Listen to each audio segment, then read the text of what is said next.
वअज़्ज़नि सुहबि Salatin मिनका दाइमतन Alan नबिय्यि बिमुनहल्लिम व मुनसजिम वल आलि वस्सहबि सुम्मा त्ताबिईन लहुम अहलित तुक़ा वन नुक़ा वल हिल्मि वल करम सुम्मा रिदा अन अबी बकर व अन उमर व अन अली व अन उस्मान ज़िल करम नज़रतु इला बिलादिल्लाहि जमअन कखरदलतिन अला हुक्म इत्तिसाल गंज बख्श फैज़ आलम मज़हर नूर खुदा नाक़ सहरा पीर कामिल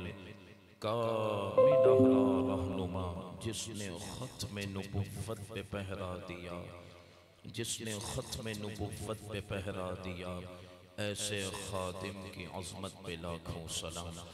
मौलाया सल्ली व सल्लिम दाइमन अबदा अला हबीबिका खैरिल खल्क़ि कुल्लिहिम। अल्लाह तबारक व तआला का फज़्ल व करम है।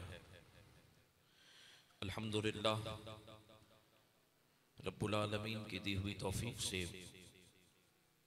ज़िंदगी में एक बार फिर अल्लाह ताला ने हमें महबूब अलैहिस्सलातु वस्सलाम और महबूब के महबूबीन के ज़िक्र की महफिल में हाज़िरी का शर्फ दिया। अल्हम्दुलिल्लाह, ये अल्लाह का करम है, ये अल्लाह का इनाम है। इस वक्त भी ना जाने हज़ारों की तादाद में लोग हॉस्पिटल के अंदर मौजूद होंगे। कोई आईसीयू में होगा, कोई बेचारा वेंटिलेटर पर होगा, कोई ज़ख्मी होगा, कोई मोहताज होगा। न जाने कैसे कैसे मामलात में लोग मुब्तला हैं। ये आप पर और मुझ पर अल्लाह का इनाम है, उसका एहसान है, उसका फ़ज़ल है कि उसने हमें हर किस्म की आजमाइश, मोहताजगी, परेशानी और बीमारी से बचाकर अपने घर का मेहमान भी बनाया और अपने महबूबीन के ज़िक्र करने की तौफीक भी अता की है। याद रखिएगा, अल्लाह तबारक व तआला जिसे दुनिया आखिरत दोनों की नेमतें अता करना चाहता है, उसे अपने महबूब के जिक्र में बिठा देता है। तो रब्बुल आलमीन का शुक्र अदा करते हैं, कहते हैं अल्हम्दुलिल्लाह, और रब से दुआ करते हैं।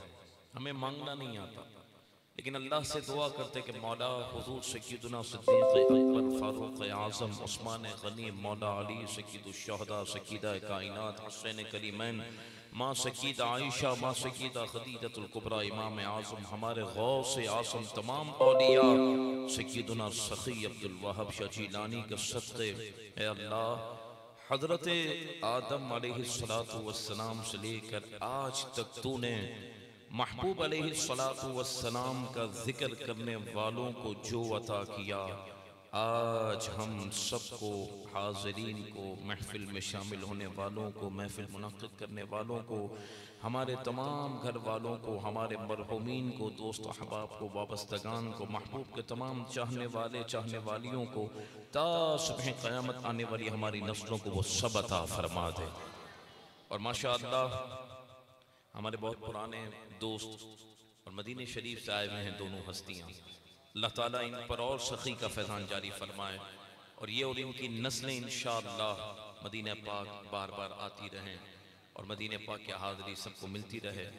अल्लाह तबारक व तआला जो इन्हें बरकतें मिली हैं मदीने पाक की, वो बरकतें अल्लाह हमें भी अता फरमा दे और इन खुश नसीबों के सदक़े बार बार हमें भी रब्बुल आलमीन महबूब अलैहिस्सलातु वस्सलाम के दरबार की मकबूल हाज़िरी नसीब फरमाए। जो बाहर बैठे हैं लोग, उनको कोई नाराज़गी तो नहीं है हमसे, कोई नाराज़ तो नहीं है मुझसे आप? तो मैंने पहले भी अर्ज़ किया कि आप अंदर आ जाएं। तो जो मेरा भाई नाराज़ नहीं है मुझसे, वो अंदर आ जाए और करीब करीब होकर बैठ जाए। अगर हद में आ जाएंगे, पीछे वाले सोच रहे को नाराज़ किया, आ जाए अंदर आ जाए, जगह बहुत है। अल्लाह ताला सबको जज़ा खैर। अंदर इतनी जगह मौजूद है तो अच्छा है, मस्जिद के अंदर इहाते में आ जाए और बरकत है। आ जाए सोच रहे हैं कि कोई अल्लामा साहब ने कहीं दिल ना दुखाया हो, क्योंकि नाराज़गी का सोच रहे हैं, इसलिए शायद अभी भी पीछे वाले भाई भी सोच कोई नाराज़गी, आ जाए अंदर आ जाए, जगह है मौजूद। अल्लाह सबको जज़ाए खैर दे। चले रुक रुक कर कौम ने फैसला कर लिया कि वो नाराज़ नहीं है। अल्लाह सबको जज़ाए खैर अता फरमाए। मुख्तसर से वक्त में इंशाअल्लाह अपनी बात मुकम्मल करूंगा और मैं सही बताऊं, मुंह पे तारीफ करने वाली बात नहीं, लेकिन अल्लामा साहब ने यूं समझे कि जो मैं 1 घंटा गुफ्तगू करने वाला था ना, उसका निचोड़ आपके सामने रख दिया। मैं सही बता रहा हूं, और सुभान अल्लाह तो आपने कहना है और जरूर कहना है, साथ साथ आपने इस मौजू की हसासियत को समझना है। और हमें नहीं पता था कि यार ऐसा वक्त भी देखना होगा कि अब हमें इस मौजू पर भी दलील देनी पड़ेगी।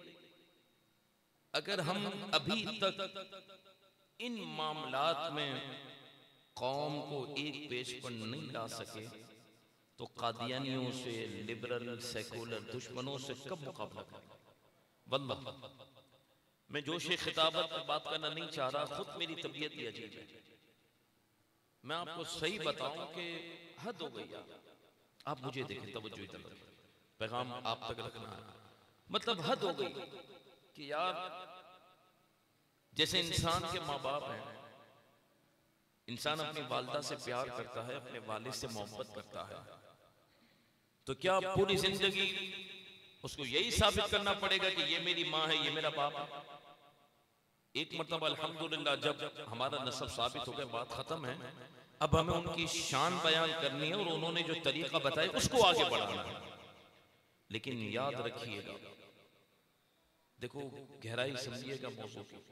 कहाँ देख रहे हैं भाई? मुझे देखो। गुनाहों की वजह से हो सकता है चेहरा इतना साफ हो, लेकिन बात तो मैं साफ कर रहा हूँ, तो मुझे देख लो ना यार। आप मुझे देखो, मैं आपको देखूं तो अच्छा लगेगा ना। अल्लाह सबको जज़ाए खैर दे। तो मैं आपको यकीन मानो ये बात कर रहा हूं कि ये दुश्मनों की साजिश है कि उन्होंने कौम को उलझाया और वाकई में इतने बड़े बड़े इन्होंने हमले कर दिए। और अल्लामा साहब ने गुफ्तगू में मुख्तसर तौर पर आपको पैगाम दिया, यही बात है कि पूरा कुरान और पूरी सुन्नत जो इस्लामी हमारे पास पूरा लिटरेचर मौजूद है, ये हुजूर सय्यद आलम सल्लल्लाहु अलैहि वसल्लम के असहाब के कांधों पर खड़ा है। और पता है हमारे बुजुर्गों ने लिखा कि यहूदो नसारा से बदतर हैं वो जो हुजूर के सहाबा पर तान करते हैं। पता है क्यों?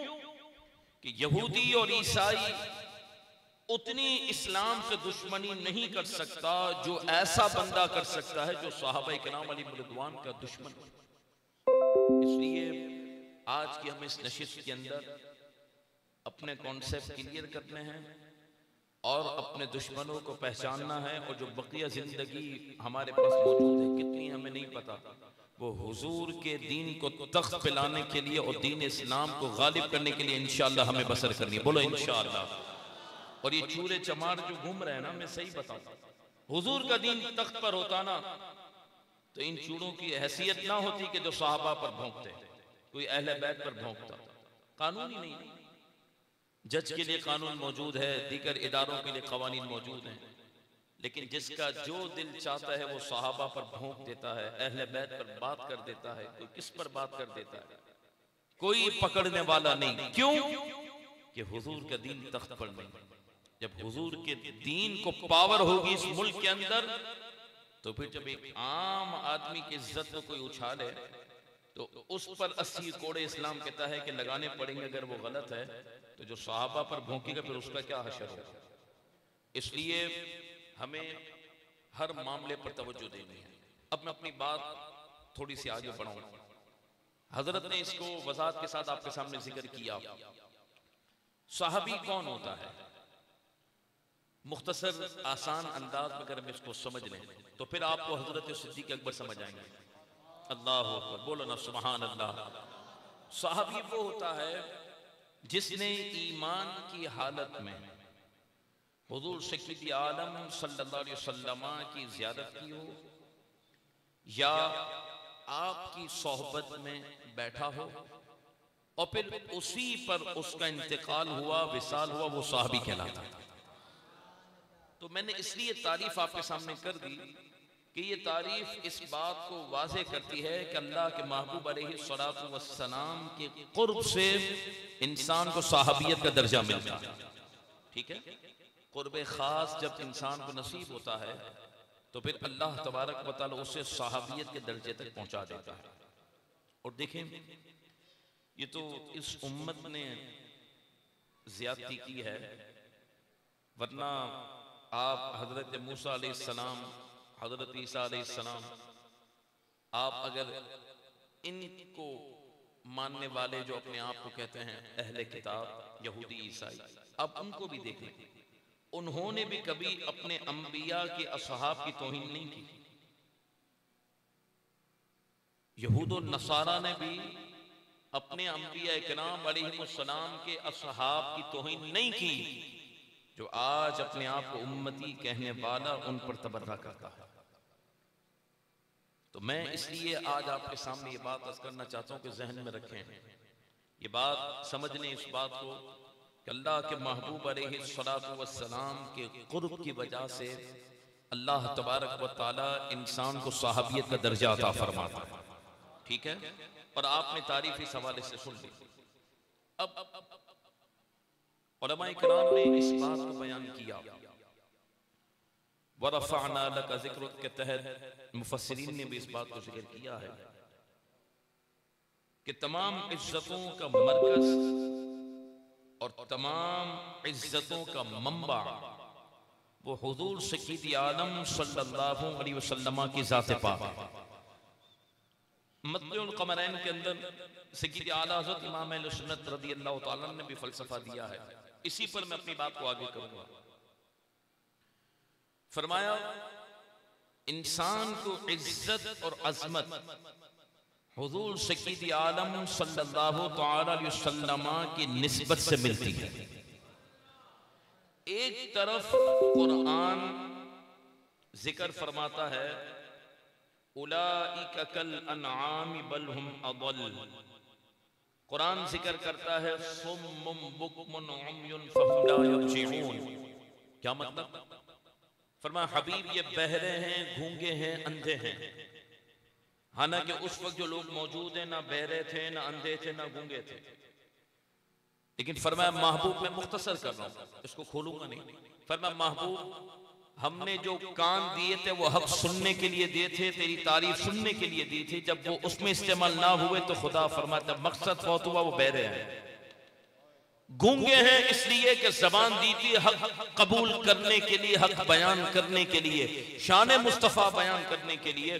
जब उसमें वो इस्तेमाल ना हुई और बातिल नजरियात पर जब जबान चली तो रब फरमाता हबीब जबान होने के बावजूद ये गूंगे हैं। और यही आंख का मामला है।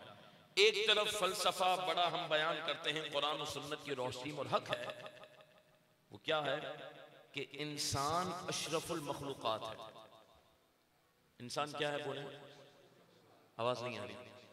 यानी मखलूकात में इज्जत वाला है, अजमत वाला है। अल्लाह ने उसे नाइब बनाकर जमीन पर भेजा है। इंसान उनसे निकला, मोहब्बत, अल्लाह तबारक व तआला की मोहब्बत का वो शाहकार है, मरकज बनता है। तो एक तरफ कुरान और सुन्नत का फलसफा ये जिक्र करता है कि इंसान बड़ी बुजुर्गी वाला है, और एक तरफ कुरान जिक्र करता है कि ये इंसान तो चौपाए जानवर है, बल्कि उससे भी बदतर है। क्यों? इंसान है, जिन्स वही है, जिन्स नहीं बदल रही। तारीफ में वो हैवान नातिक है, ठीक है, लेकिन यही इंसान कभी आसमान का तारा है और कभी जानवर से बदतर है। और दोनों फलसफा इस्लाम ने दिया तवज्जो, और हमें इस फलसफे में अपने आप को और आइंदा भी अपने आप को खड़ा रखकर देखना है। एक तरफ इंसान की शान यह है कि वो मखलूक में इज्जत वाला है, अजमत वाला है, बरकत वाला है, और एक तरफ इंसान जानवरों से भी बदतर है। क्यों? फरमाया जिसने मुस्तफा करीम अलैहिस्सलातु वस्सलाम को माना और जिसे हुजूर के कुर्ब खास मिला वो अशरफुल मखलूकात है, और जो इस दर से गया वो जानवरों से भी बदतर हो गया। आपको मेरी बात समझ आ रही है? इसलिए मैंने ये बात यहां की कि असल मेयार, असल बुनियाद और कसौटी वो हुजूर सय्यद आलम सल्लल्लाहु अलैहि वसल्लम की जात मुबारक को मानना है। बंदा कहीं भी घूम कर आ जाए, कहीं भी चला जाए, आगे हुजूर की जात खड़ी है। ठीक है, वरफ़अना लका ज़िक्रक के तहत मुफस्सिरीन ने फलसफे को जिक्र किया। तो मैं ये अर्ज कर रहा हूं कि इंसान को इज्जत हुजूर सय्यद आलम सल्लल्लाहु अलैहि वसल्लम की निस्बत की वजह से मिलती है। किस वजह से? और जिसे जितना हुजूर का कुर्ब मिला वो उतना ही कायनात में अफजल और आला हो गया। ये बुनियादी उसूल है जिसको मुजद्दिद पाक के कौल से अल्लामा साहब ने वजाहत के साथ जिक्र कर दिया। इमाम इब्ने हजर अस्कलानी दीगर हमारे आइम्मा ने भी इस बात को लिखा और एक कौम के सामने सवाल किया कि एक तरफ अल्लाह का वली हो ना, हम तो हर दूसरे बंदे को वली कहते हैं। फाजिल बरेली तो लिखते हैं कि जब तक इंसान अपने बातनी 40 अमराज से छुटकारा ना पाले वो कामिल मोमिन नहीं, विलायत तो फिर आ गया। और गौसे आजम से जब तारीफ पूछी गई कि वली कौन होता है, फरमाया जो लोहे महफूज को देख ले। मतलब वो औलिया की शाने बहुत आगे हैं। मैं इसलिए आपको तारीफ कर रहा हूं कि वली उसकी 100 साल की इबादत हो, अल्लाह के वली की, और पलक झपकना जैसे हमने आंख झपकी, यानी सेकंड भी उसने कोई गुनाह ना किया हो, रात में नवाफिल पढ़े हों और दिन में रोजे रखे हों, मुसलसल इबादत और रियाजत, और हो भी विलायत के मर्तबे पर फाइज।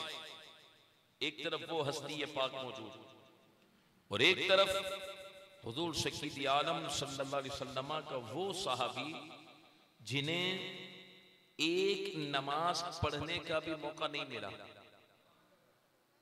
अभी ईमान कबूल किया, जंग में तशरीफ लेके शहीद हो गए, नमाज का मौका ही नहीं मिला। ऐसे भी हुजूर के साहब हैं, किताबों के अंदर मौजूद है तफसील कि एक नमाज पढ़ने का भी मौका नहीं मिला। या इस्लाम कबूल किया, हुजूर के नाम पर जान दे दी।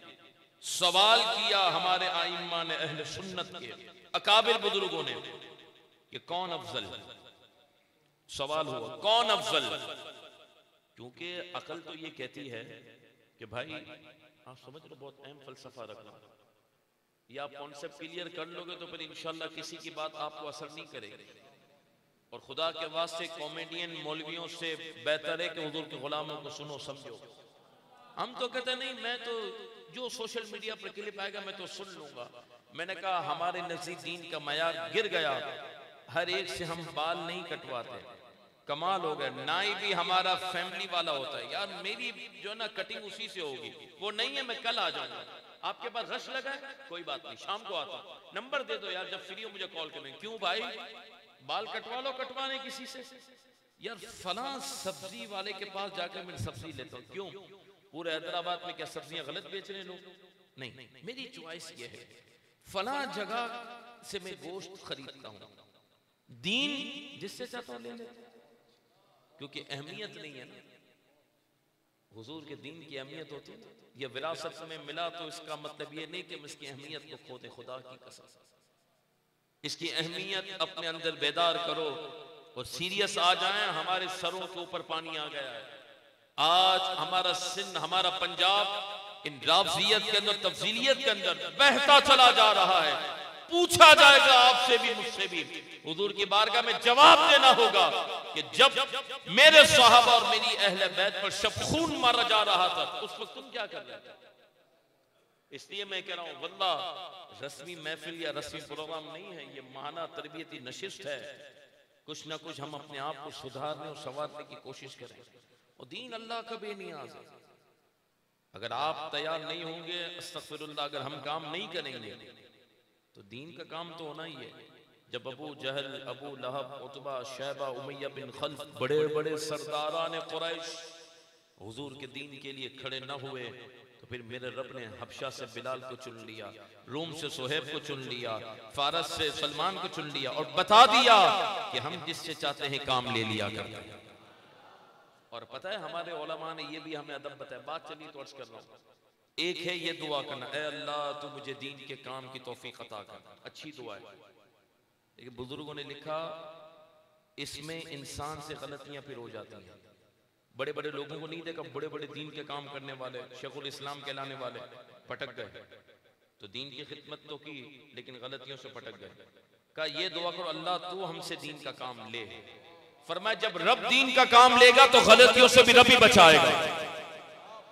ये बहुत मामूली मामला है, इसको देखना होगा।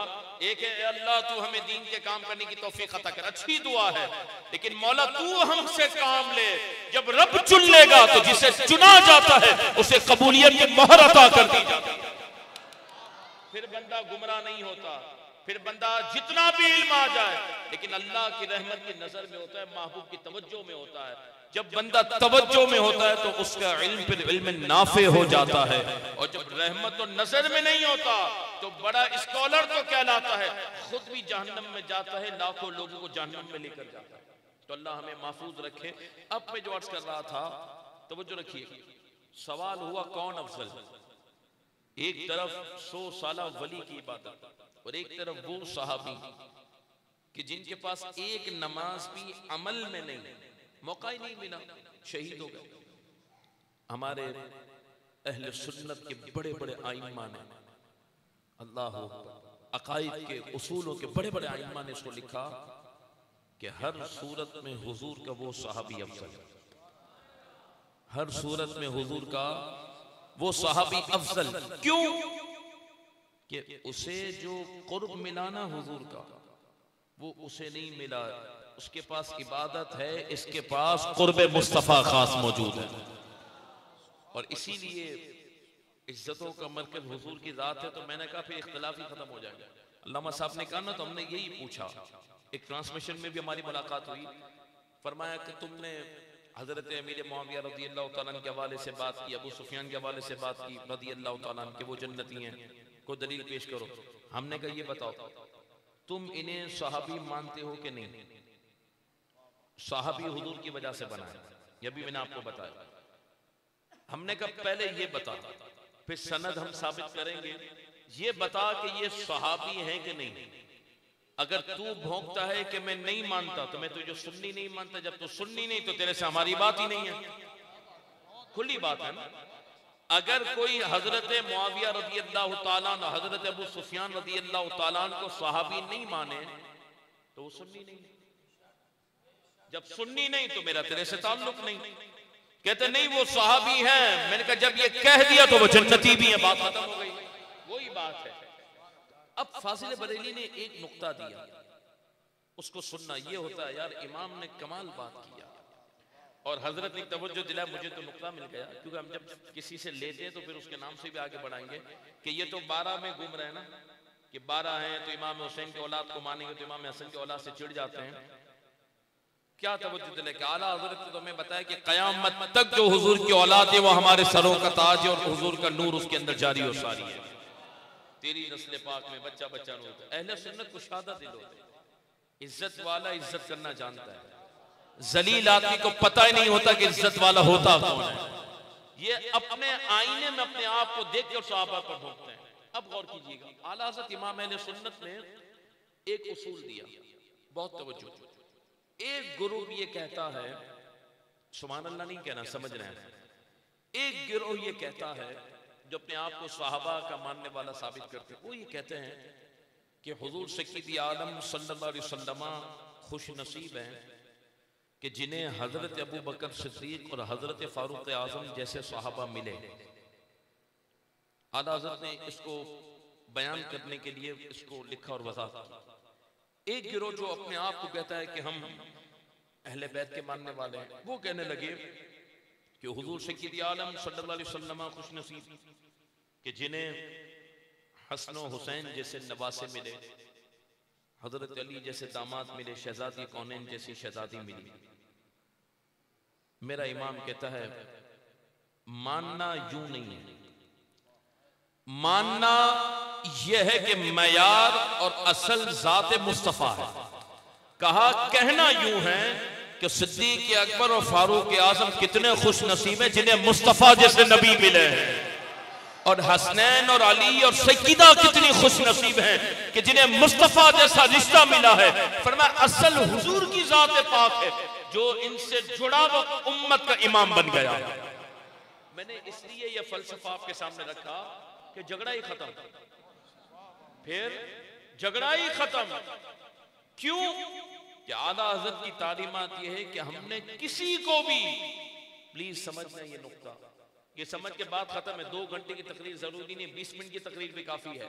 सुनना, इमाम अहले सुन्नत ने ये नजरिया दिया, इसको आप अपनी गुट्ठी में बिठाओ, बच्चों को बताओ।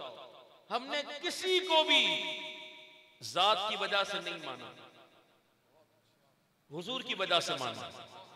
सबको हमने अल्लाह के महबूब अलैहिस्सलातु वस्सलाम की निस्बत से माना है। तो भाई झगड़ना क्यों है? जिसको कायनात में हुजूर की निस्बत मिल गई वो उम्मत का इमाम। इसीलिए तो मेरे इमाम ने फरमाया कि अहले सुन्नत का है बेड़ा पार, असहाबे हुजूर नज्म है और नाव इतरत रसूलुल्लाह की। तो आप आज की गुफ्तगू के अंदर जो पहले मुकदमे के तौर पर बात अपने जहन के अंदर बिठा लें खुदा कि याद रखें, असल मयार, असल जात हमारे लिए निस्बत आला और निस्बत मुस्तफ़ा है। जो जो उससे जुड़ गया, जिसे इज्जतें मिल गईं, वो क़यामत तक के लिए इज्जतों वाला हो गया। और जिन्हें हुजूर सय्यद आलम सल्लल्लाहु अलैहि वसल्लम की निस्बत नहीं मिली, फिर वो ज़लील और रुस्वा हुआ। अब जब आपने ये मयार समझा कि इज्जत हुजूर सय्यद आलम सल्लल्लाहु अलैहि वसल्लम के सदक़े है, और देखें वो अल्लाह का वली है, उसकी शान बुलंद है, तवज्जो, लेकिन उसे हुजूर सय्यद आलम सल्लल्लाहु अलैहि वसल्लम का ज़ाहिरी ज़माना पाक नहीं मिला, ठीक है। और वो सहाबी है, ये बहुत बड़ी बात है, इस पर मामला ही हल है। वो सहाबी हैं कि उन्हें हुजूर सय्यद आलम सल्लल्लाहु अलैहि वसल्लम का ज़ाहिरी ज़माना पाक मिला, अगरचे 5 मिनट का मिला और एक झलक ही उन्होंने हुजूर की देखी, लेकिन वो औलिया से अफजल हो गए। क्यों? कि वली के पास कुर्ब तो है हुजूर का, लेकिन जैसा कुर्ब वो 5 मिनट देखने वाले सहाबी को मिला ना, वो इन्हें नहीं मिला।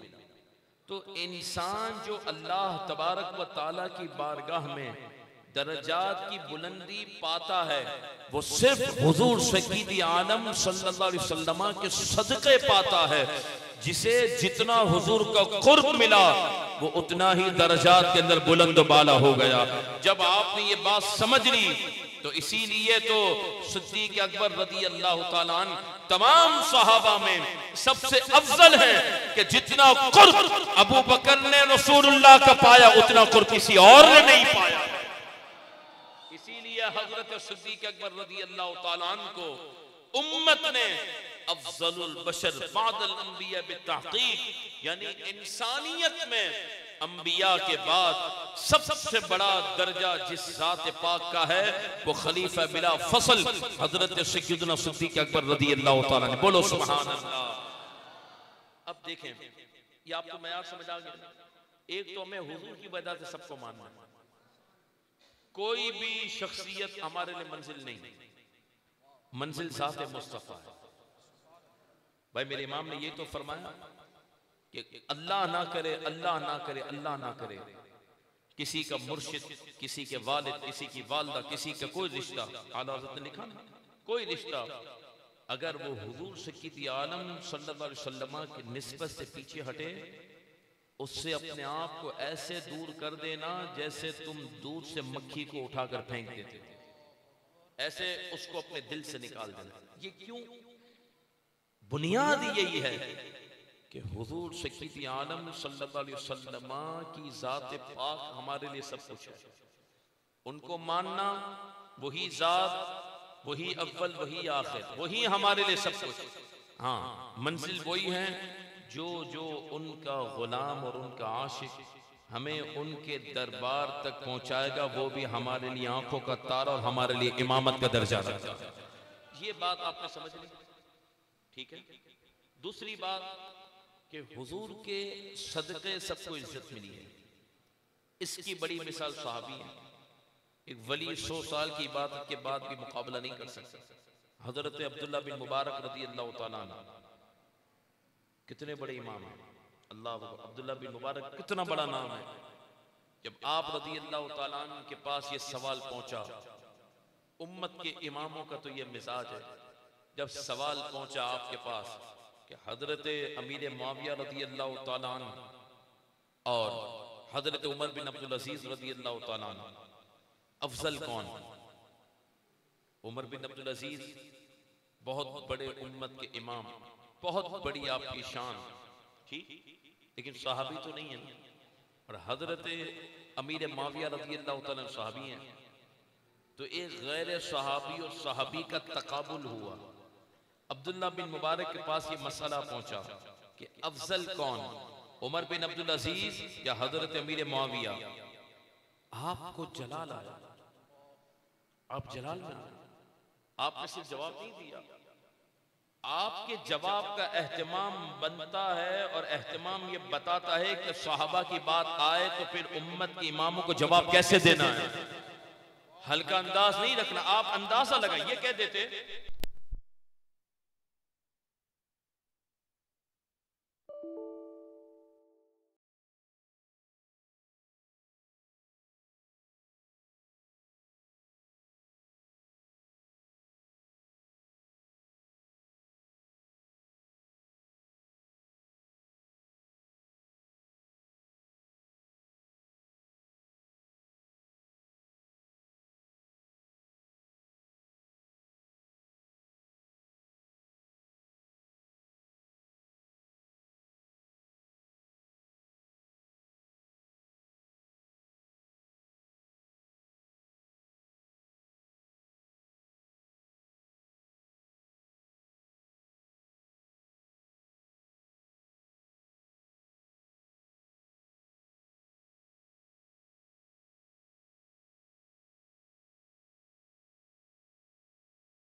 मैंने दुआ की, अल्लाह अमीरुल मुजाहिदीन की सोच का नूर हमारे उलमा और अवाम को नसीब हो जाए। वल्लाह मैं सखी अब्दुल वहाब शाह जीलानी रज़ी अल्लाह तआला को गवाह बना कर कहता हूँ, मैं हजरत की खलवत में भी बैठा हूँ, बाबा जी के घर का खाया भी है, और ऐसी खलवत में बैठा हूँ कि तीसरा फर्द नहीं मस्जिद में, सिर्फ अमीरुल मुजाहिदीन और ये निकम्मा, ऐसी भी रातें गुजारी, कोई तीसरा आदमी नहीं। मैंने इतना अमीरुल मुजाहिदीन को करीब से देखा। मैं आपको सही बताऊं, जब ये बात हुई ना तो बाबा जी ने फरमाया कल जुमे में बात करेंगे। अब हम भी थे, हमारे साथ और भी हमारे असातिज़ा और भी लोग थे, तो हमारे दिल में आया कि यार बाबा जी बात ना करें। हमें क्या पता कि हमारी सोच बहुत हल्की है, हम बिल्कुल नादान, हमें क्या पता। हमने सोचा यार आलमी जो है ना साजिश हमारे खिलाफ है, इतने मामला हैं, बाबा जी को इस मसले पे बात नहीं करनी चाहिए। हम आपस में ही सोच रहे हैं, क्योंकि दोनों तरफ से आया जुमेरात के भाई जुमे में कल आप कोई भी मौक़िफ़ दें। अब हम ये समझे थे अपनी छोटी अकल के मुताबिक हजरत एक को सही करार देंगे, और हमने कहा यार इस बहस में नहीं पढ़ना चाहिए। भाई कहा कल जुमे में बात होगी, हमने जुमा वहीं पढ़ा, मैं भी पहली सफ में बैठ गया। अमीरुल मुजाहिदीन अलैहि रहमत तशरीफ लाए, हजरत अपने घर में और अपने जो आपकी लाइब्रेरी थी ना वहीं पर हमें रुकवाते थे। मना करते थे होटल में नहीं रोकना, चाबी देते थे कि यहीं पर ही रुक जाओ, वहीं खाना पीना सब कुछ, और रात भर बिठाते। अच्छा सुबह जुमे का वक्त हुआ, हम बैठ गए, दिल में ये ख्वाहिश थी कि बाबा जी ना कहें बात ही ना करें, उस्ताद साहब इस मौजू पर बात ही ना करें, दिल में ख्वाहिश थी। हुआ ये कि भाई जुमा शुरू हुआ, हजरत ने वही अपनी तकरीर शुरू की, ना मुझसे रिसालत।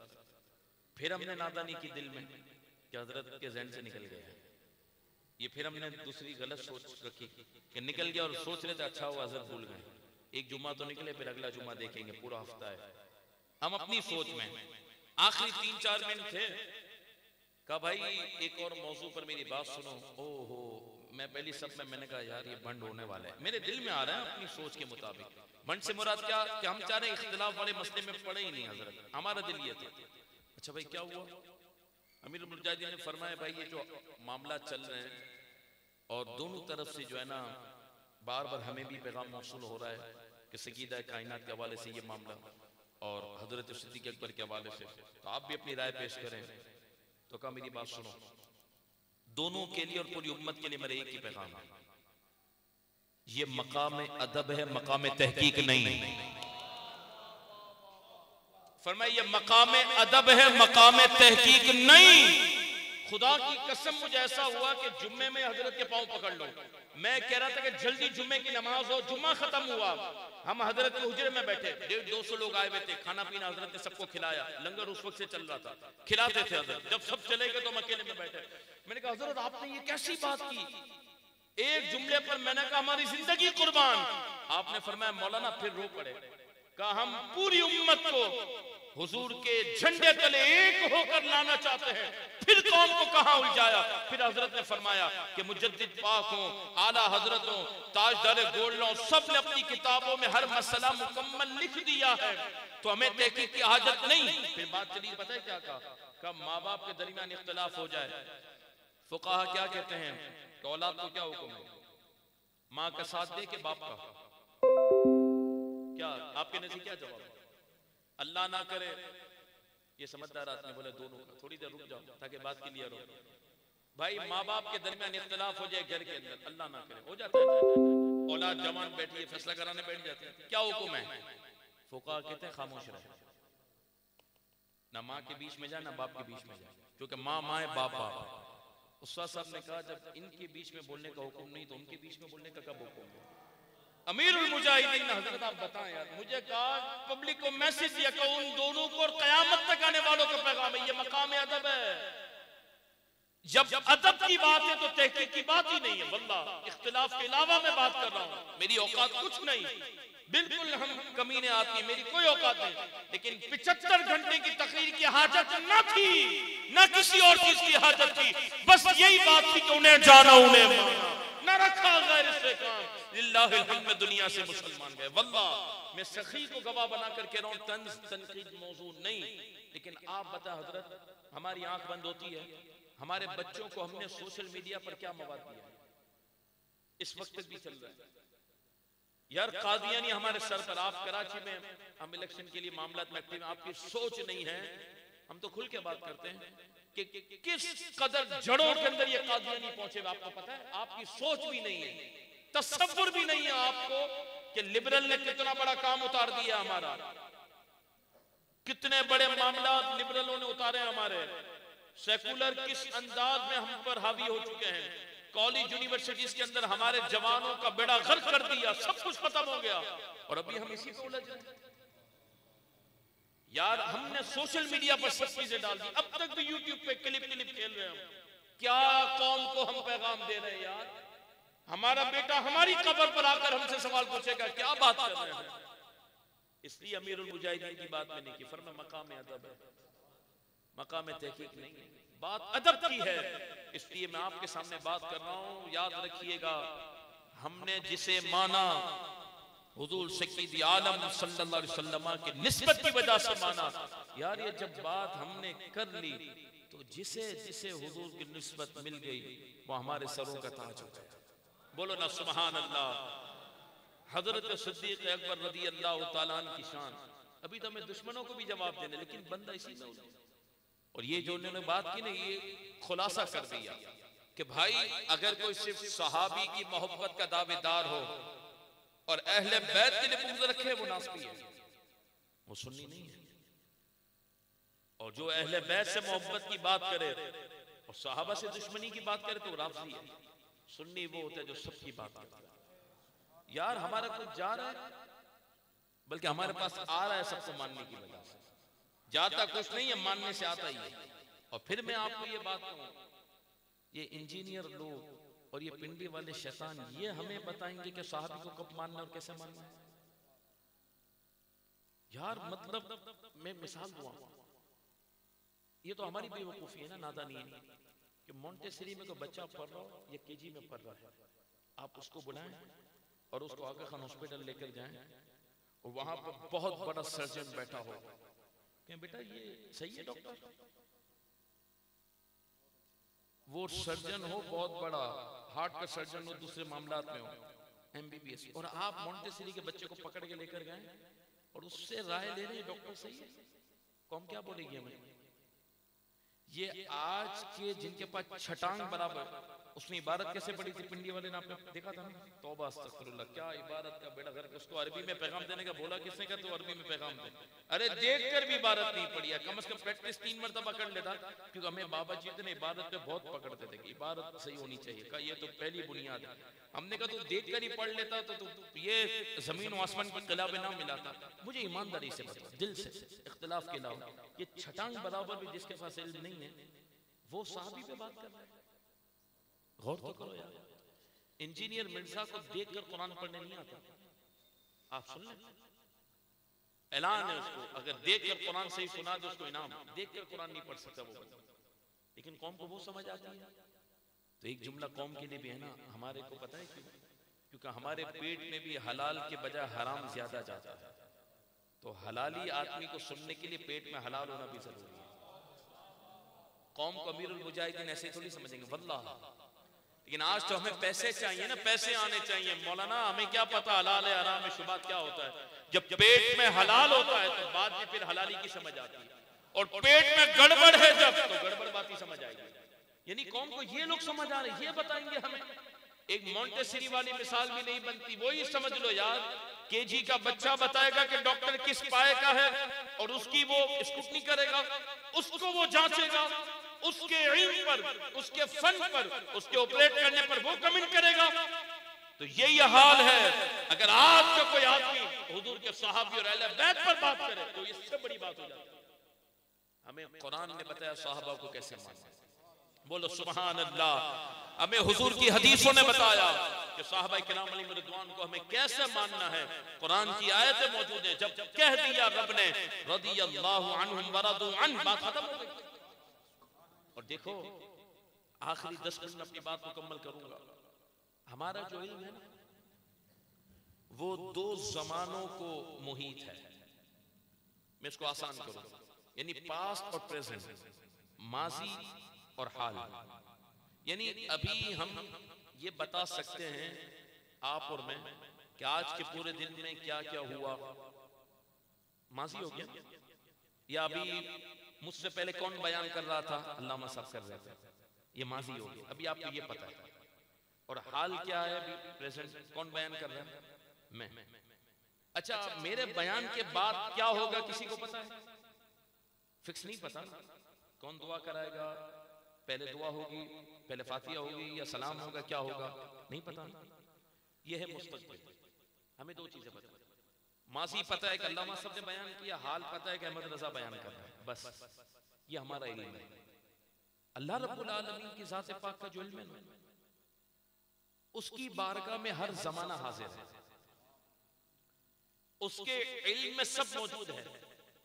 माजी भी उसके इल्म में, हाल भी उसके इल्म में, मुस्तकबिल भी। ये हमारे लिए तकसीम है, ये इंसानों के दर्जात के लिए तकसीम है कि इंसान का इल्म 3 जमानों को घेरे हुए है, मुहीत है 3 जमानों पर, माजी, हाल, मुस्तकबिल। इंसान, आम इंसान मुस्तकबिल को नहीं जानता। अभी क्या होगा पता है हमको? बोलो कल क्या होगा हमें पता है? नहीं पता। अल्लाह तबारक व तआला की बारगाह में जो इल्म है ना, वो तीनों ज़माने एक साथ ही मौजूद है। तो देखो गलती हमसे होती है, मैं बोलूं मेरे बयान के बाद डायरेक्ट सलाम होगा, अल्लामा साहब कहेंगे नहीं आपके बयान के बाद पहले दुआ होगी, तो कोई एक ही सही है, एक से गलती हो गई। ठीक है, अल्लाह रब्बुल आलमीन के इल्म में एक साथ ही सब मौजूद है, सब उसके इल्म में। ठीक है, तो गलती इसलिए हमसे होती है कि हमें नहीं पता मुस्तकबिल में क्या होने वाला है।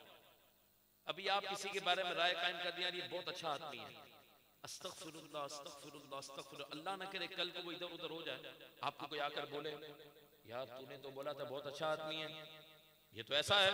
आप बोलोगे भाई मुझे जब तक पता था ना, जब तक वो अच्छा आदमी था, मैंने कोई मरते दम तक की गारंटी थोड़ी दी है। बहुत समझना, इसी पर बात खत्म करूंगा। मैंने मरते दम तक की गारंटी थोड़ी दी है, मुझे क्या पता कल क्या करेगा। या जुमे के दिन तक हैदराबाद में इस बंदे की रिपोर्ट ओके थी, ये बंदा सही था। अब हफ्ते को किसकी बातों में आकर इसने उल्टा काम कर दिया, मैं तो गारंटी देने वाला नहीं हूं ना, मुझे आज तक की रिपोर्ट है। क्योंकि हम कल की बात जानते, अल्लाह तबारक व तआला का इल्म गलती से पाक, उसने जब फरमाया ना सहाबा को रदियल्लाहु अन्हुम व रदू अन, ये इस पर दलील है कि कयामत तो आएगी लेकिन सहाबी की सहाबियत में और उसके अदल के अंदर कोई फर्क नहीं होगा। रत्ती बराबर भी फर्क होना होता तो अल्लाह सनद जारी ना करता कि मैं इनसे राजी हो चुका। रब ने जब कह दिया कि ये जो मेरे महबूब के सहाबा है ना ये जन्नती हैं, ये इस बात पर दलील है कि ये सब सही थे, सही हैं और मरते दम तक सही रहेंगे, इसलिए रब ने फरमाया ये जन्नती जन्नती जन्नती है। आपको मेरी बात समझ आ रही है? गलती हमसे है, कल कौन क्या हो जाए। भाई एक ट्रांसमिशन में मुझे मिला ये राबजी टोला, उसके बाद ये जवाब नहीं था कसम से। फिर मुझे बात में चाय पीते हुए कहता है यार ये अल्लामा साहब आप लाए कहां से? मैंने कहा हम कहीं से भी नहीं लाए, आला हज़रत की तालीमात हम कहां से लाए? हम अपने घर से कुछ भी नहीं लाए, हमें तो आता भी नहीं। जो उस्ताद साहब ने सुना, जो पढ़ा वो आपके सामने बात की। तो भाई जब अल्लाह ने वादा किया, क्या अल्लाह उसके बारे में वादा कर सकता है जो 2 नंबर हो? बोलो भाई, आपसे और मेरे से गलती होती है, हमें नहीं पता ना कि कल क्या होगा किसी के साथ, हमारी राय गलत हो गई। अल्लाह ने जब फरमा दिया कि ये रज़ियल्लाहु अन्हुम है, तो अब अगर कोई कहता है कि ये भटक गए थे माज़अल्लाह, तो तू भटका। मेरे रब ने अगर भटकने वाले के लिए रज़ियल्लाहु अन्हु नहीं कहा, जो भटकने वाला होता खुदा उसको कभी नहीं कहते जन्नत में जाए। फिर वकुल्लम वादल्लाह, और उसमें आता ही नहीं समझे मेरी बात। ये दलील समझ लो, बात खत्म हो जाएगी। इसी पर मुझे बात करनी थी। अब अगर कोई कहता है कि नहीं हुजूर के बाद तो माज़अल्लाह 5 ही रह गए थे, बाकी इधर उधर हो गए थे, मैंने कहा फिर वस्साबिक़ूनुल अव्वलून वाली आयत का क्या जवाब होगा? हम कुरान को गलत नहीं कह सकते, मेरे रब के इल्म में हम माज़अल्लाह गलती नहीं मान सकते। तेरी तहकीक को गलत कहकर तुझे लानती कह सकते।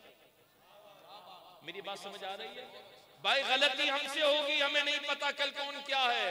अल्लाह ने फरमाया ना कि ये जन्नती हैं। वस्साबिक़ूनल अव्वलून मिनल मुहाजिरीन वल अंसार वल्लज़ीना तबअूहुम बिइहसान, अल्लाह ने सबके लिए फरमा दिया। रब जानता था वल्लज़ीना तबअूहुम बिइहसान भी कह दिया कि जो पहले सबकत लेने वाले हैं अंसार मुहाजिरीन, जो बाद वाले हैं हबीब वो भी, और जो उनके तरीके पर चले वो भी जन्नती है। जब अल्लाह ने कह दिया तो इतनी बड़ी आयत 4 जानों के लिए उतरी,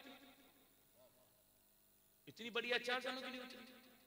यही तो हजरत उस्मान गनी ने हुजूर की बारगाह में कहा था, जब मुनाफिकीन ने सकीदा हमारी माँ उम्मुल मोमिनीन पर जब बातें करना शुरू की ना, तो हजरत उस्मान गनी ने आकर क्या कहा, या रसूलल्लाह सल्लल्लाहु अलैहि वसल्लम, जो रब आपके लिबास पर, जिस्म पर नहीं, जिस्म तो फिर आ गया, आपके लिबास पर मक्खी नहीं बैठने देता, वो 2 नंबर औरत को आपके निकाह में कैसे आने देता? नहीं समझे आप यार? अच्छा, और कमाल दूसरी बात, अल्लाह ताला जितने यहाँ बैठे हैं, जिन जिन की बेटी है, मेरा रब सबके नसीब बुलंद करे। और आप सकीदा कायनात के वसीले से दुआ करें, अल्लाह पाक सकीदा कायनात के वसीले से हमारी बहनों के नसीब बुलंद फरमाए, सबको खुशियां अता फरमाए। जो घरों को गए अल्लाह उन्हें भी खुश रखे, जो अब तक रिश्ते के मुंतज़िर उन्हें खुश रखे, जो भी छोटी अल्लाह उनके नसीब बुलंद करे। मौलाना रूम कहते थे अपने बच्चों के नसीब बुलंद होने की दुआ किया, और किसी दुआ ना करो कि उसको हुनर मिले, ये बन जाए वो बन जाए। का जिसके नसीब बुलंद है वो अंगूठा छाप भी तो भी फिर सेठ ही सेठ होता है, और पढ़ा लिखा भी नीचे जॉब कर रहा है लाखों रुपए में, सेठ 10 लाख रुपए कमा रहा है, तो उसके नसीब बुलंद है। तो बुलंद नसीब मांगो, मौलाना रूम कहते हैं रब से अपनी औलादों के लिए, अल्लाह सबके नसीब बुलंद करे।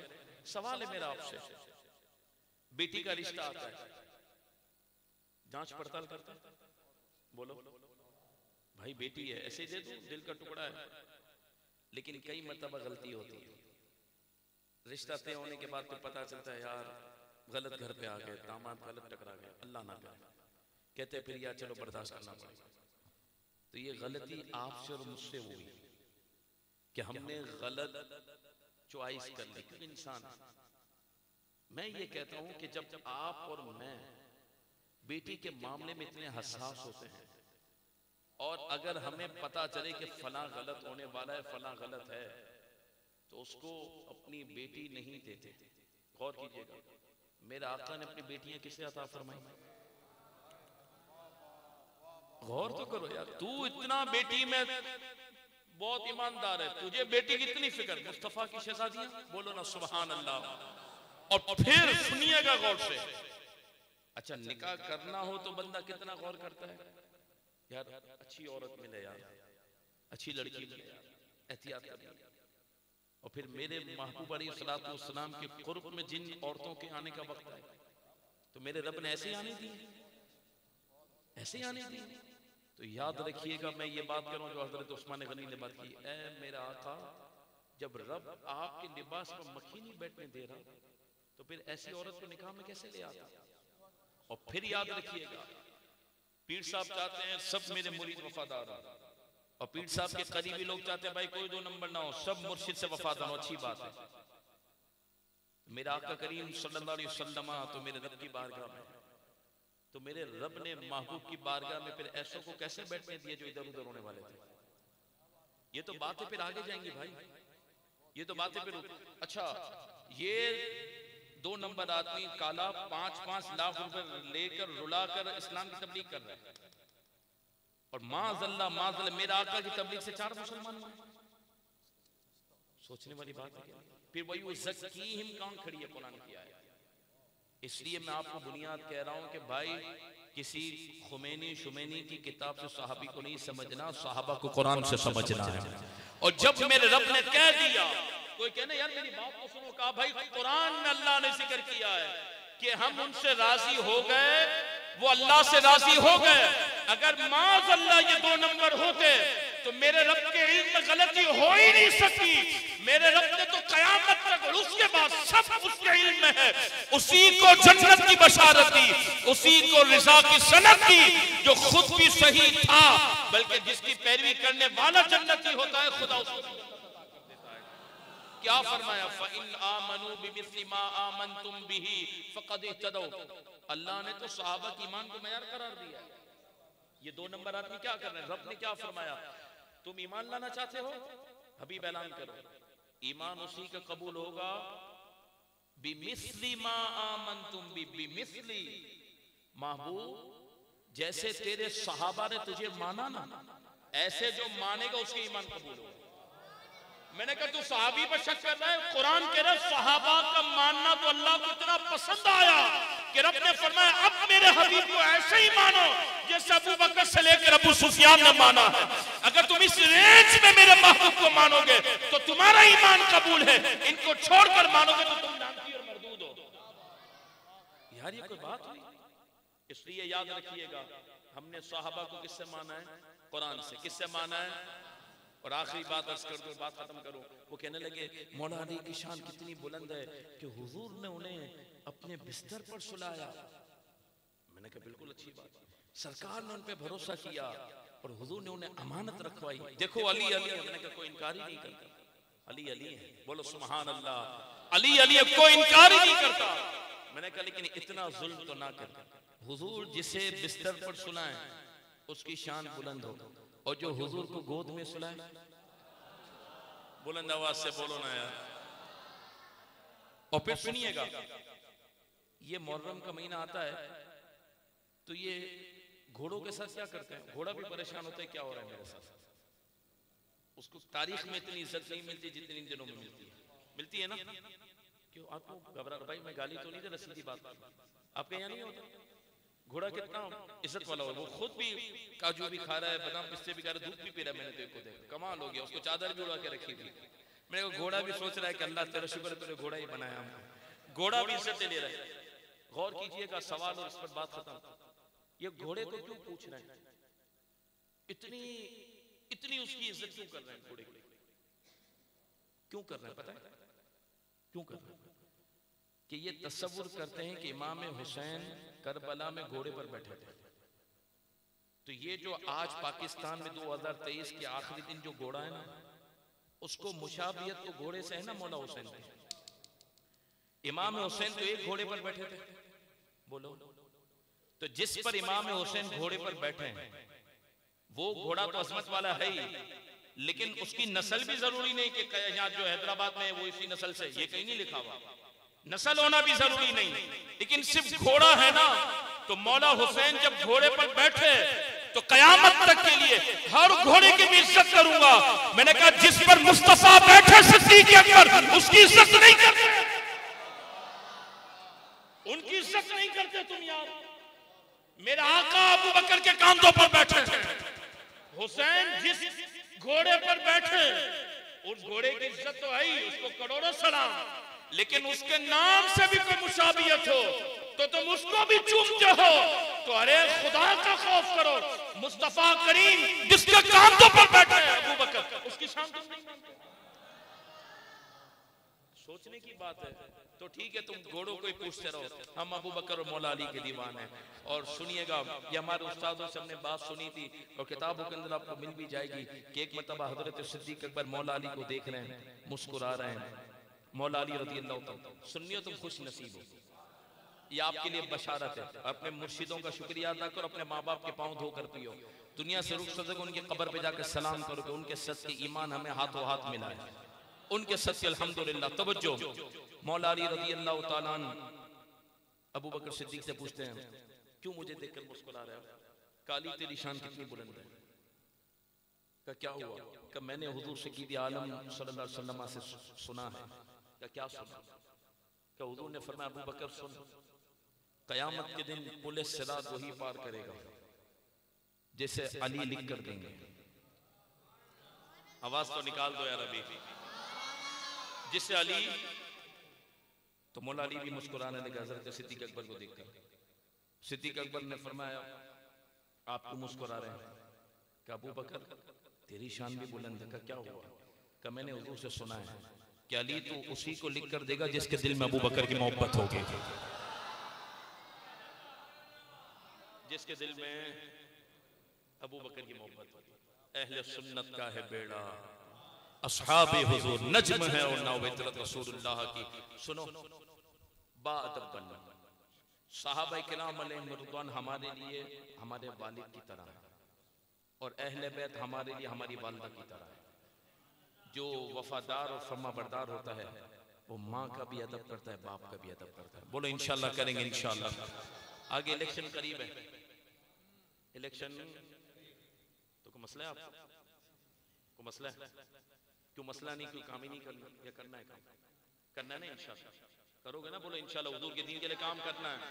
देखो, इमाम शाह अहमद दुरानी अलैहिर्रहमा, अल्लामा अब्दुल मुस्तफा ज़री अलैहिर्रहमा, अल्लामा सईद शाह तरबुल क़ादी अलैहिर्रहमा पहुंचे तो 295C कानून भी बना और कादियानी को काफिर करार भी दिया। आपका काम है कि हुजूर के दीन को तख्त पे लाने के लिए किरदार अदा करो। बोलो इंशाल्लाह हम अदा करेंगे। अरे एजेंसियों ने उन पर हाथ रखा है, अल्लामा साहब आपको नहीं पता। मैंने कहा तुम्हें बड़ी रिपोर्ट है यार। कहता हाँ हमें पता। मैंने कहा क्यों? शाहज़ेब खानज़ादे का तू कोई तज़किया सुन कर आया? एक AR वाई देख कर आता है, एक जियो देख कर आता है और फिर चाय की दुकान पर बैठ कर दोनों हुकूमत चला रहे होते हैं। ऐसा लग रहा था सब मशवरे उन्हीं से होंगे। कौम का तो ये हाल है ना। कहते तुम्हें नहीं पता ये हो रहा है। मैंने कहा क्यों? आप कौन सा चैनल देख कर आए थे? यही है, कौन सा तज़किया देख कर आए? कहते नहीं तुम्हें नहीं पता अभी ये हो रहा है। अच्छा कहाँ लिखा? आपको मीटिंग में आपको बुलाया था? नहीं मीटिंग में नहीं बुलाया था। मैंने कहा मैं तो पूछ लेता। कोई कह रहा असद ये, और मैंने क्यों, कोई मीटिंग में आए थे? आर्मी चीफ ने आपको फोन किया था? नहीं यार ऐसे क्यों बात कर रहे हैं? मैंने कहा आप तो इतने वसूख से ये कह रहे हैं कि अभी हजरत साहब इजाजत देंगे तो आगे फैसले होंगे कौम के। कहते हैं आपको नहीं पता, एजेंसियों ने फना पर हाथ रख दिया है, बात हो गई है, डील हो गई है। मैंने कहा मैं एक बात पता है सखी के साथ, तहरीक लब्बैक पर मुस्तफा का दस्ते मुबारक है। और सुनो, अरे आपको नहीं आने देंगे, आपको नहीं पता ये मामला आते हैं। मैंने कहा जिन लम्हात में हजरत बिलाल हबशी रज़ी अल्लाह तआला अन्हु को मक्के की गली में घसीटा जा रहा था ना, किताबें उठाएं, उन्हीं लम्हात में अबू जहल के पास काबे के दरवाजे की चाबी थी। कोई तसव्वुर भी नहीं कर सकता था कि ये अबू जहल कब मरेगा, मक्कतुल मुकर्रमा कब आजाद होगा, मुसलमान कब मक्कतुल मुकर्रमा में काबे में अंदर दाखिल होंगे, कब ऐलानिया अजान होगी, कब ऐलानिया नमाज होगी, मक्का कब फतह होगा, ये भी नहीं पता। हजरत बिलाल कब गुलामी से निकलेंगे, कुछ भी नहीं पता। लेकिन हजरत बिलाल अपने मिशन और नजरिए पर कायम रहे, हर तकलीफ बर्दाश्त की। यही हुजूर के दीन ने अबू जहल को जलील किया, बिलाल को मक्के की गली से उठाकर काबे के छत पर पहुंचाया। इंशाअल्लाह हम तहरीक लब्बैक के मिशन के साथ मुखलिस रहे। मेरा रब हैदराबाद की गलियों से उठाकर ऐवानों में भी हुजूर के दीन को पहुंचा देगा। भाई बाबा जी कहते थे या रसूल अल्लाह, लब्बैक लब्बैक लब्बैक या रसूल अल्लाह, लब्बैक लब्बैक लब्बैक। भाई सुनिएगा, मक्का कब फतह हुआ है? सन 9 हिजरी में। मक्का कब फतह हुआ है? बोलो। सन 9 हिजरी में। और मदीना पाक में हुजूर सकीद आलम सल्लल्लाहु अलैहि वसल्लम की 10 साल ज़ाहिरी हयात पाक, और मक्के में 13 साल ऐलान नबूवत के बाद। तो 13 और 9 कितने होते हैं? 22 साल। अमीरुल मुजाहिदीन कहते हैं हुजूर चाहते हैं ना तो 1 सेकंड में मक्का फतह होता, लेकिन सरकार ने 21 साल लगाए। 21 साल, सन 8 हिजरी तक 21 साल हुए, फिर मक्का फतह हुआ। तू सिर्फ 18 में इलेक्शन लड़के खत्म हो गया बस। अरे क्या किया, हम 18 में भी आए, कुछ नहीं हुआ, अभी भी आएंगे तो फिर क्या होगा? तो फिर हमने कहा ये कोई बात है? को 50 साल हमने इलेक्शन लड़ लिए, इतना जल्दी हौसला हार जाएंगे? अभी क्या किया है हमने भाई? अभी क्या किया हमने? अभी तो कुछ भी नहीं हुआ भाई। मक्का फतह होने में 21 साल लगे थे। तो इन जालिमों के चुंगल से, इन जालिमों के चुंगल से हुजूर की उम्मत को निकालना ये इतना आसान होगा? इंशाअल्लाह। अल्लाह ताला इम्तिहान नहीं लेता ज्यादा, पर हम नजरिए पर जुड़े हैं। और हजरत अहमदी से बयान करते हैं कि रास्ते से तकलीफ दे चीज हटाना सदका है, सवाब है। कोई भी चीज रास्ते में रखी हो तकलीफ दे, केले का छिलका है, कोई कांच है, कोई शीशा, हटा दो। मेरा आका ने फरमाया सदका है। क्यों? कि बात में मेरा उम्मती गुजरेगा ना तो तुमने उसे तकलीफ से बचाया। जब रास्ते से तकलीफ दे चीज हटाना सवाब है, तो रास्ते से जुल्म का निजाम हटाकर हुजूर की उम्मत को सुख का सांस दिलवाना कितना बड़ा सदका है। अपने अपने मुकद्दर की बात है, काम करना है। बोले इंशाअल्लाह। होगा क्या? ये तो मेरा रब जाने। होगा क्या? हम सुरखरू हो जाएंगे। हर जगह हुजूर के दीन की बात है। कब्र में जब पहुंचे ना तो काश हमारा अमल ऐसा हो कि जब फरिश्ते पूछने लगे मां कुंता तक़ूलु फी हाज़ा रजुल, तो मेरा आका फरमा दे फरिश्ते इससे क्या पूछते हो, मैं कौन हूँ? इसने तो बिन देखे मुझे माना, मेरी खत्म नबूवत की बात की, मेरी इज्जत की हिफाजत के लिए काम करता रहा, मेरे दुश्मनों से लड़ता रहा। आज मैं कहता हूँ ये मेरा गुलाम और मेरा आशिक है। बात खत्म हो गई है। और सुनिएगा गौर से, कब्र में हम पहुंच जाए, अभी भी इंतकाल हो सकता है ना हमारा, अभी इंतकाल हो जाएगा हमारा। फजर भी 6:30 तक हो गई है, कोई फजर तक भी इंतजार शायद ना करे, और करे तो इसलिए करे कि कब्रिस्तान के गेट बंद होंगे। हम कब्र में पहुंचे फजर में, मेरा आका सल्लल्लाहु अलैहि वसल्लम की आमद। मुझे ये बताओ, सिर्फ हुजूर ने मुस्कुरा लिया, फिर कहीं जाना है? फिर कोई टेंशन है? और फिर हम डरे क्यों हजरत किसी से?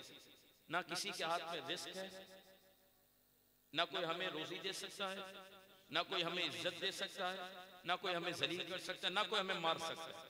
जब किसी के हाथ में इज्जत, जिल्लत, रिस्क, मौत है ही नहीं तो फिर डरना क्यों है भाई? ये सब मेरे रब के हाथ है। भाई घबराए क्यों बंदा? यार मेरा ये ना ले ले, कोई नहीं ले सकता। और अमीरुल मुजाहिदीन अलैहि की हज़रत एक आखिरी बात, अमीरुल मुजाहिदीन अलैहि की एक बात, इसके बाद दिल मुतमिन हो गया। कभी हम घबराते थे ना हज़रत ये हो गया वो हो गया, फरमाया हदीस पाक को अपनी गिरा से मान लो, पूरी जिंदगी सुकून में आ जाएगी। मैंने कहा क्या?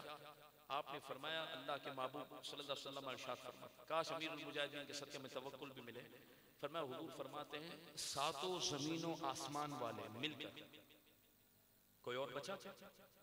सातों जमीनों आसमान वाले मिलकर किसी को इज्जत देना चाहे और रब ना चाहे तो इज्जत नहीं मिल सकती। तो आप दो गलियों से डरते हो, दो बंदों से डरते हो, और सातों जमीनों आसमान वाले मिलकर किसी को जलील करना चाहे और मेरा रब ना चाहे तो जलील नहीं हो सकता। जब रिस्क, इज्जत, मौत है ही अल्लाह के हाथ में तो फिर क्या डर?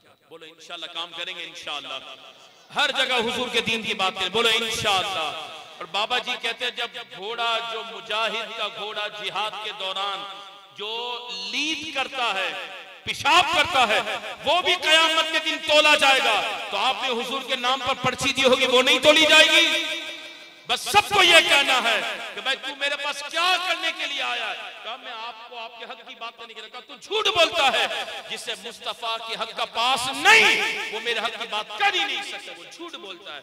जिसे रसूलुल्लाह का हक याद है उसे मेरा हक याद है। हमें कुछ ना बता, मैं गदा हूं अपने करीम का। हमारी कीमत ये नहीं है भाई रोड बना दूं, ये कीमत है हमारी।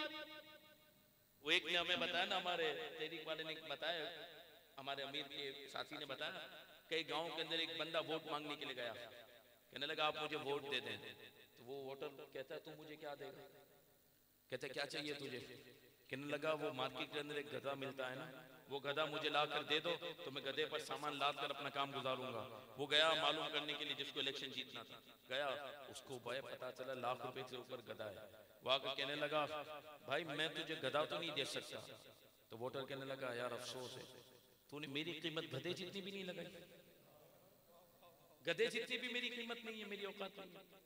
तो आप ये बात मेरे का कमाल हो गया यार, अपन इस वजह से वोट देंगे, गली बना दी, बोले भाई हटा गली वली नहीं पता, हुजूर की बात हुई कि नहीं हुई ये बता। कहते यार अरे मेरा सौदा बाज़ार मुस्तफ़ा में हो चुका है। इमाम नूरानी के पास इतनी कीमत लेकर गए थे कि उनके खलीफा ने हमें बताया कि अल्लामा साहब आधा कराची अल्लामा नूरानी खरीद लेते, आधा कराची खरीद लेते, इतनी कीमत लेकर कादियानी पहुंचे थे। आप पान खाते थे, प्यारे प्यारे होठों से मुस्कुराए और आप कहने लगे तुम्हें आने में देर हो गई, मेरा सौदा हो चुका। वो कहने लगे आपके पास कौन आया था, क्या हुआ? कहा हम जिनके गुलाम बाज़ार मुस्तफ़ा में बिक चुके हैं। बस मेरे इमाम ने ये फरमाया उन्हें जाना, आवाज नहीं, उन्हें जाना, न रखा गैर से काम, लिल्लाहिल हम्द दुनिया से मुसलमान गया। इंशाअल्लाह इंशाअल्लाह इंशाअल्लाह हुजूर अलैहिस्सलातु वस्सलाम की खातिर जीना मरना होगा ना।